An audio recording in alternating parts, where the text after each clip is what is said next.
আজ কিছু জাহান্নামের কুকুর আছে, বক্তা আছে যে জালিমদের অর্থ নিয়ে শাসকের দালালি করে বেড়ায়, যারা আমার নবীকে ভিখারির বাচ্চা বলে, রাখাল বলে, আমাদের মতো মানুষ বলে, মরে গেছে বলে, শাফাআত করতে পারবে না বলে। মনে রাখবে কোনো হলো জাহান্নামের কুত্তা, এরা দ্বীন ইসলাম শিখে নবীর ওয়ারিস দাবি করে, নবীর বিরোধী করে দুনিয়ার জালিম শাসকদের টাকায় আমাদেরকে বেঈমান বানাবার জন্য এরা কন্ট্যাক্ট নিয়েছে। এদের থেকে নিজেকে দূরে রাখো। কি করছে বলুন? ভয় করছে। কিসের ভয় রে? বলছে না, কাউকে তো গানে নিয়ে যে, জুয়াই নিয়ে যে, সিনেমায় নিয়ে যে, খেলায় নিয়ে যে, মেলায় নিয়ে যে, হারাম খাইয়ে খাইয়ে খাইয়ে তার দিলে আল্লাহ রসুলের থেকে তো দুনিয়ার প্রেম বেশি করে দিলাম। কিন্তু এখনো তো গুটি কতক আছে যারা আল্লাহ রসুলের জন্য জান তো জান, মাল তো মাল। জোরে বলুন সুবহানাল্লাহ। কি আছি না নাই? হাত তুলে বলুন আছি না নাই? আছি না নাই? এই যে আদব প্রেম নবীর উপরে, এটাকেই তো বলা হয় ঈমান। তো এই গুণকে শেষ করব কি করে? এরা তো গানে ডাকলে যাই না, জুয়াই ডাকলে যাই না, ফাংশনে ডাকলে যাই না, যাত্রায় ডাকলে যাই না, ফ্রিতে ভিক্ষা দিলে লাই না, আছে না না? তো এইগুলোকে শেষ করা যাবে কি করে? তাই ইসলামের দুশ্মন ওই অত্যাচারী জালিমরা তারা একটা নতুন প্ল্যান করেছে। প্ল্যানটার নাম হলো মুনাফিক প্রকল্প। কি প্ল্যানটার নাম? হ্যাঁ, মুনাফিক প্রকল্প। খুব ভালো করে মনে রাখবে। এই মুনাফিক প্রকল্পরা কি করছে? এর মধ্যে সব উলামাদের ঘরে ঢুকিয়েছে। এর মধ্যে কাকে আছে? উলামারা আছে। তাদের কাজ কি? তারা মানুষের কাছে যাবে, নামাজ, রোজা, দাড়ি, টুপি, জুব্বা সব বিষয় নিয়ে ঘন্টা ঘন্টা আলোচনা করবে। নামাজের বেলায়, রোজা বেলায়, দাড়ির বেলায়, টুপির বেলায় সব নিয়ে বলতে চাইবে। কিন্তু আমার রাসূলুল্লাহ শান, মর্যাদা, আজমত, প্রেম, ভালোবাসা, আমার নবীকে ঈমান, এটা কিন্তু বুঝাতে চাইবে না। শুনছেন তো নাকি? উপরন্ত তারা নবীর কথা যখন বলবে, কি বলবে? মুহাম্মদ রাসূল মানুষ ছিলেন, আমরাও মানুষ, নবীও আমাদের মতো মানুষ ছিলেন। কথা বলছেন না কেন? কি বলবেন এখানে? কি বলতে হবে এখানে? তাহলে বললেন না কেন? জোরে বলুন নাউজুবিল্লাহ। একটা মাসলা শোনেন।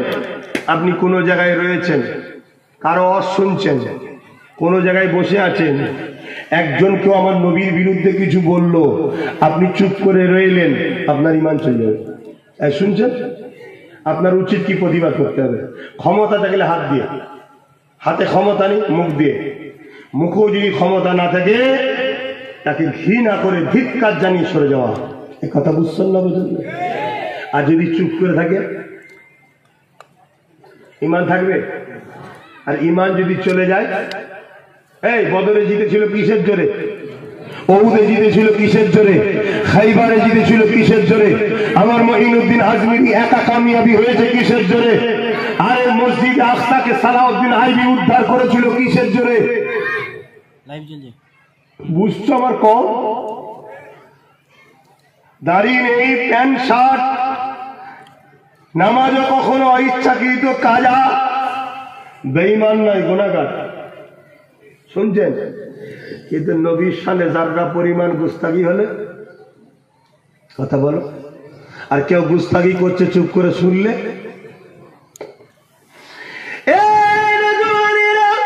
এই মাসে আমার নবী বা মেরাজে গিয়েছিলেন, এই মাসে আল্লাহ তিনার বন্ধুকে দাওয়াত দিয়েছিলেন। আমার নবী যখন মেরাজে যাবে, আল্লাহ পাক জিবরাইলকে নিয়ে চলে আসলেন, জিবরাইলকে পাঠিয়ে দিলেন, জিবরাইল বুরাক নিয়ে চলে আসলো।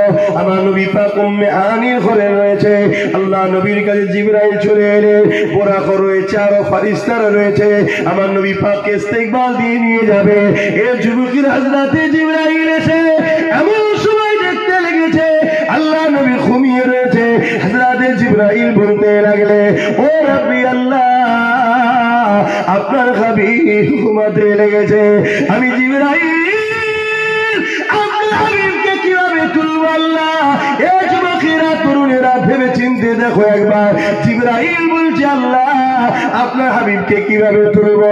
কেউ ঘুমলে তাকে তো ডেকে তুলতে হয়, কেউ ঘুমলে তার গায়ে হালকা নাড়া দিয়ে তুলতে হয়, কিন্তু জিবরাইল কি বলতে লেগেছে, আল্লাহ আপনার হাবিবকে কেমন করে তুলবো? কেন জিবরাইল জানে এটা অন্য কেউ ঘুমায় না, এটা আল্লাহর বন্ধু ঘুমাচ্ছে। ইনার টাকার একটা আদর আছে, ওই আদরের বিখিলা যদি হয়ে যায় আমি জিবরাইল ধ্বংস হয়ে যাব। জিবরাইল যদি নবীর টাকার বিষয়টাও চিন্তা করে, এ যুবক তোমাকে আমাকে রাসূলুল্লাহর ব্যাপারে কথা বলতে গেলে ভেবে বুঝিয়ে বলা দরকার আছে না নাই? আজ কিছু জাহান্নামের কুকুর আছে, বক্তা আছে যে জালিমদের অর্থ নিয়ে শাসকের দালালি করে বেড়ায়, যারা আমার নবীকে ভিখারির বাচ্চা বলে, রাখাল বলে, আমাদের মতো মানুষ বলে, মরে গেছে বলে শাফাআত করতে পারবে না বলে। মনে রাখবেন কোনো কোনো জাহান্নামের কুত্তা, এরা দ্বীন ইসলাম শিখে নবীর ওয়ারিস দাবি করে, নবীর বিরোধী করে দুনিয়ার জালিম শাসকদের টাকায় আমাদেরকে বেঈমান বানাবার জন্য এরা কন্ট্যাক্ট নিয়েছে। এদের থেকে নিজেকে দূরে রাখো, নাই মনে রাখবে ইমান যদি চলে যায়, যত কোটি সংখ্যা হও না কেন আল্লাহ সাহায্য পাবে না, তুমি আমি তাহলে বরবাদ হয়ে যাব। আর নবীর প্রেম আদব ইমান যদি থাকে, এ যুবকেরা মনে রাখবে, যেমন আল্লাহ সাহায্য করেছে, আমরা সেই আজমিরি হুজুরের কোটি কোটি ভালোবাসার বান্দা ও মুরিদ মুরিদনি রয়েছে, কোটি কোটি ভালোবাসার অনুসারী রয়েছে। অবশ্যই আমার আল্লাহ তিনি সাইয়ুল কাদির, তিনি আজ আমাদেরকে সাহায্য করছে। আরো জোরে বলুন সুবহানাল্লাহ।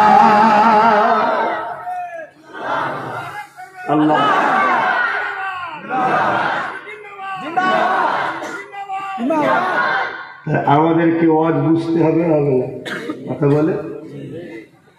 নামাজ দিয়ে মুমিন মুনাফিক চিনা যায় না, রোজা দিয়ে মুমিন মুনাফিক চিনা যায় না, হজ দিয়ে মুমিন মুনাফিক চিনা যায় না, দাড়ি টুপি দিয়ে মুমিন মুনাফিক চিনা যায় না। শুনছেন তো নাকি? মুমিন মুনাফিক চিনতে গেলে মোহাম্মদ রসুলকে নিয়ে আসতে হবে। জোরে বলুন সুবহানাল্লাহ। যে দেখবে আপনাকে নবীর সঙ্গে জুড়তে চাইছে, জানবেন এ মুমিন। আর যে দেখবেন আপনাকে নবীর থেকে সরাতে চাইছে, জানবেন সে মুনাফিক। মনে রাখতে থাকবে তো নাকি? কি দুনিয়া এসে গেল। আল্লাহ নবী বললেন আখরি জামানায় হাতের তালুতে আগুন রাখার থেকেও ইমান বাঁচানো কষ্ট। এটা সেই সময়, এটা সেই সময়। ইমান বাঁচান, ইমান বাঁচান, ইমান বাঁচান। ইমান যদি না থাকে সব বেকার। তাহলে হযরতে জিবরাইল আমার নবীকে তুলবে, তার আদবটাও আল্লাহকে জিজ্ঞেস করছে। আমার দয়ার নবীর বিষয়ে আমাদেরকে কত আদব করা দরকার বুঝতে পারছেন না? পারেন? হ্যাঁ, আল্লাহ কি উত্তর দিয়েছিলেন শুনবেন না? কিভাবে তুলতে হবে নবীকে শুনবেন না? হ্যাঁ, 60 বছর 70 বছর 80 বছর 90 বছর হজ করে নামাজ পড়ে নবীর যদি জুতা মুবারক বলতে অসুবিধা হয়, জানবে তোমার ইমান গেছে। দেখতে জুতা লাগছে, কিন্তু কার পায়ে ছিল ওটা তুই ভেবেছিস একবারও? ওটা হুজুরের কদমে ছিল, তাই জুতা মুবারক হয়ে গেছে। জোরে বলুন সুবহানাল্লাহ। কেউ বললে পুলিশ এদের পক্ষে দাঁড়াবে, আমাদের পক্ষে নয়। শুনছেন না? শুনেন না কেন? শাসক জানে এরা আমাদের দালাল, এরা আমাদের হয়ে কাজ করছে, এরা কাফের বানাচ্ছে উম্মতকে। শুনছেন তো? আর আমরা সমস্ত সবাই জানে এদেরকে খরিদ করা সম্ভব নয়, কারণ এদেরকে আমেনা লাল কিনেছে। জোরে বলুন সুবহানাল্লাহ। আমরা হুজুরের কাছে বিক্রি, আর হুজুর কিনেছে। আমরা রাসূলুল্লাহর কথা শুনেছি, নবী সাহাবারা জান দিয়েছে না দেয়নি? আজও আমরা দিতে পারবো? ঠিক বলেছেন, পারবো। আমার নবীর এক সাহাবী উহুদের ময়দানে, আমার নবীর সাহাবীরা গেছে, আর উহুদের ময়দানে একটা সময় এমন হয়েছে জালিমরা তাদের পিছনে সাহাবা হুজুররা ধাওয়া করেছে। আমার নূর নবী একা হয়ে গেছে। দুনিয়াবি আল্লাহ তো আছে রে বাবা, দুনিয়াবি খেয়ালে বলছি। মানুষ তার সাহাবারা তার পাশে এখন নাই। এই সময় একজন জালিম দূর থেকে ঘুরে এসে আমার নবী পাককে একা দেখে তীর রেডি করছে, মারবে বলে, নিক্ষেপ করবে। যে তীরটা আমার নবীর সিনায় লাগার কথা ছিল, আল্লাহ নবীর একজন সাহাবী দেখতে পেয়ে গেলে, যার নাম হলো হযরত তালহা রাদিয়াল্লাহু তাআলা। তিনি যখনই দেখতে পেয়ে গেলে আমার নবী পাকের হাতে ঢালও নাই, কিছুই নাই, নবী পাকের দিকে জালিম তীর নিক্ষেপ করতে লেগেছে। হযরত তালহা ছুটে গিয়ে, এ যুবকেরা, তরুণেরা, বাবেরা, আমার নবী পাকের সামনে গিয়ে দাঁড়িয়ে গেল। যে তীরটা আমার নবী পাকের সিনায় লাগার কথা ছিল, ওই তীরটা হযরত তালহাকে লেগে গেল। আবার তীর নিক্ষেপ করে, জালিমরা এসে ঘিরে ফেললো, চতুর্দিকে তীর মারছে, সাহাবী চতুর্দিকে ঘুরতে লেগেছে।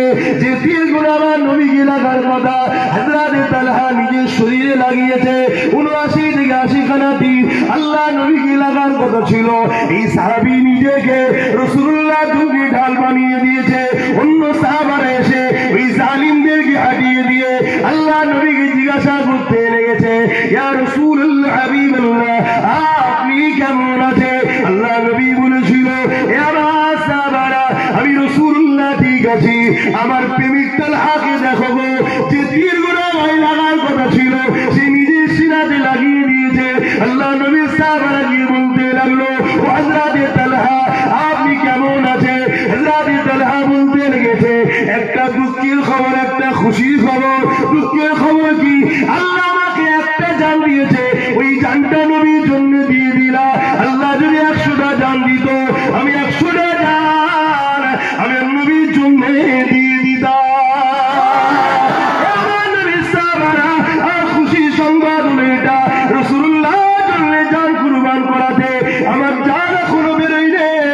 আল্লাহ আমাকে আমার জান্নাতটা দেখাচ্ছে।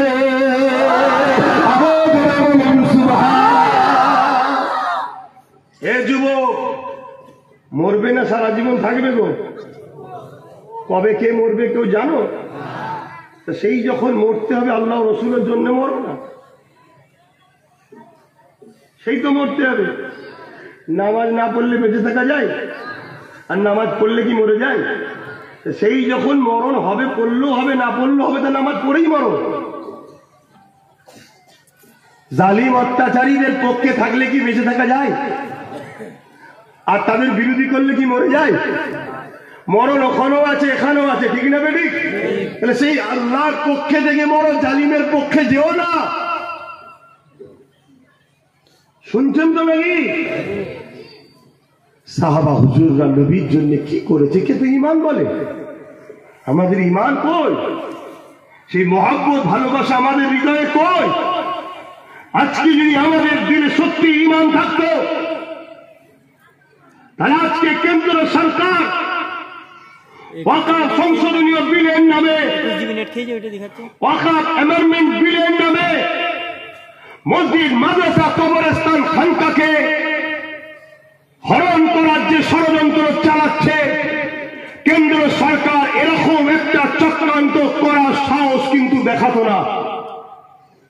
তারা বুঝে নিয়েছে থাকতে পারে লাখ লাখ কোটি কোটি মুসলমান, এরা সেই মুসলমান নয় যে মুসলমান খালিদ বিন ওলীদ ছিল, যে মুসলমান ফারুক আজম ছিলেন, যে মুসলমান সালাউদ্দিন আইয়ুবী ছিল, যে মুসলমান তাদের ঈমানের মোকাবিলায় পৃথিবীর কোন শক্তি দাঁড়াতে পারত না।